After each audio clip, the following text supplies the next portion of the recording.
Yo, I want to share with you today my inversion routine. I do this mostly daily, and I'm going to be showing it using this particular setup on a kind of pull-up bar, or even a Smith machine apparatus that allows me to kind of adjust things up and down.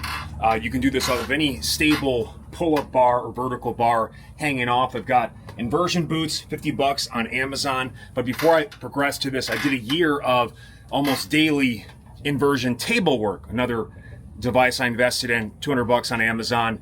A little safer, more accessible to kind of get into. Different levels of inclination you can use as well. So I recommend starting with that if that's in your budget. This obviously, as you'll see, it's harder to get on and off, and you're also in free space. You don't have the support and stability of the table to give you the confidence and that type of thing. So let me show you this. Again, I hurt my lower back a little over a year ago filming a video. I credit it to just years of compression from heavy squatting, deadlifting, also being old. I've been on this earth a long time. I think around 35 to 40, the average individual has been here long enough. Gravity has taken a hold of the disc where now there's not as much space between those discs. You're more prone to, bulging, herniated type situation, just chronic lower back pain or arthritis. So I love getting on here, decompressing the spine, tractioning. I do daily hangs. Hanging from the hands is fantastic, but it's going to affect more of the shoulder than it will the pelvis. When you attach the feet, now you're really impacting, again, the pelvis, which the lumbar spine attaches to. So really dictates lower back positioning and health. So that's why I love it as well. Unreal core strength as well, which I'll show on this. So let me go into how I get on here. Again, this is a setup. Simple bar apparatus. I can adjust this up and down, which is nice. You can do this on, like I said, a Smith machine, or you just have to work with whatever pull-up bar you have. Make sure it's stable. Make sure to test it with your body weight. All right, first, there is a little more inherent risk to this, but I see it as worth the risk in terms of the benefits from this. This has really helped me. My lower back has never felt better in my life. But you want to be careful in terms of how you progress to this, and just start with a couple minutes a day. I typically do now built up to 10 to 15 minutes total. A big part of it is getting used to being inverted and not getting lightheaded or dealing with that increased demands of circulation, but it's also great for lymphatic drainage. So many benefits to doing this. So I've got some ab straps here as well that helps me get on and off. And if you set up close to a wall, you can use that wall to have your feet help to scale up. So here we go. I'm set up. I'm going to come through and just lift through like this. Obviously, I could try to swing the legs up as well and get there, but you can see there's going to be more of a flexibility requirement. You can go one leg at a time. And again, just be mindful of your setup. Feels good. And just slowly come down. And again, I like to have a height where I can have my hands here. Just in case. The equipment is sturdy. You'll know if it feels good or not. Always check your equipment first before you get into this position. But my hands are ready here, and if something terrible is to happen, I'm ready. I'm not totally relaxing here and just not being cognizant of what's going on. Also, a padded surface, or even bringing a thick pillow or pad right here where your head's basically almost touching. That's a nice option as well, just in case something would happen. Safety first, especially anytime you're upside down. But again, I kind of trust the setup here. And initially, you want to start getting comfortable breathing and relaxing in this position. So deep inhales through the nose into the belly.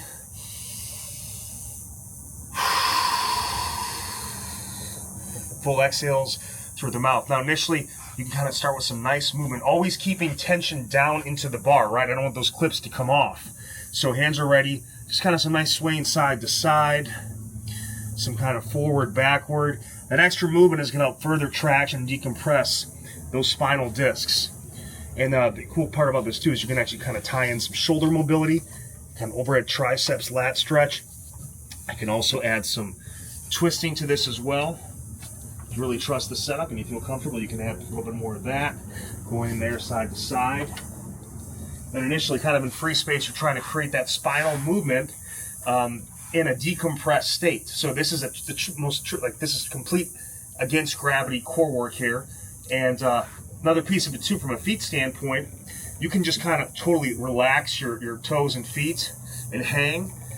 You actually can make it more comfortable and engage your shin muscles more by pulling the toes to the shin and actively kind of doing an isometric hold there. The shins will burn heavy on this. And then I can just start to create, a spinal wave Little crunch. Always, again, pulling down into the bar. Little extension. A little side bending. All right. Rotation. Keeping those glutes clenched. And then we can actually tie in some, sit-ups. Exhale it up. Trying to get up there all the way. Slow inhale down. I try to do about 3 to 5 of those every time I get on here. Every week I notice I'm getting closer and closer to the bar. And also great strength for the quads as well, isometrically. You can also work on reverse squats. I just have my hands ready here to kind of just, assist if I need to. But I'm just gonna pull up. So exhale up. Using my hip flexors to pull me all the way up into that kind of squat shape. Inhale it down. And then, just keep working that, holding it isometrically, releasing out. All right. That's a nice way to, again, help improve your squat pattern, strengthen your hip flexors against gravity, which means you can pull yourself down deeper into a squat. All right. And again, I'd recommend at least a couple minutes early on once it feels good. I do 10, I do up to 15 sometimes, and I like to do this also kind of after the spine gets nice and warm or after a sauna. I'm actually out here in the desert, so it's kind of a sauna and inversion, but it might be a little bit more sore to start the day. So I think midday or after heat and a nice good warm is the best time to kind of get that spinal release. Coming out, I've got these ab straps handy because I'll be pretty fatigued at that point, 10 plus minutes in. I can grab it, kind of walk myself up to the bar, secure both hands, and then kind of go one leg at a time and come out. So again, I'm not build up to this. I'd recommend starting with the inversion table. I still use the inversion table, by the way, when I just want to, more relax and just kind of zone out in my kind of meditative den sauna area, and just to help drain the legs, relax and decompress the spine. But this has been kind of the next level for my core training. And what I can also then do is do some of my ab strap work right off of this. I tend to go in and right and do some pull work as well, because I actually find this helps lengthen me out in a way that helps me get optimal form when I do some more swim work in the pool. So I just wanted to share this with you. It has been an absolute game changer for my spine. It's a minimal investment from the standpoint of $50 inversion boots or a higher end $200 inversion table on Amazon. And then again, as long as you have a stable vertical anchor point you can hang off of at home or at a gym, highly recommend it. Soft padded surface, hands ready for safety. And again, always check your equipment before you get up in here. But this has been phenomenal. I really hope it helps you. When I first hurt the back, that was actually the most pain I've ever had in my life. I was in tears. Couldn't sleep. It was just 8 hours of just the most intense pain I've ever experienced. And I've had injuries all over my body. The first thing you want to do is you want to get fast relief, and you want to get into kind of these pain pills.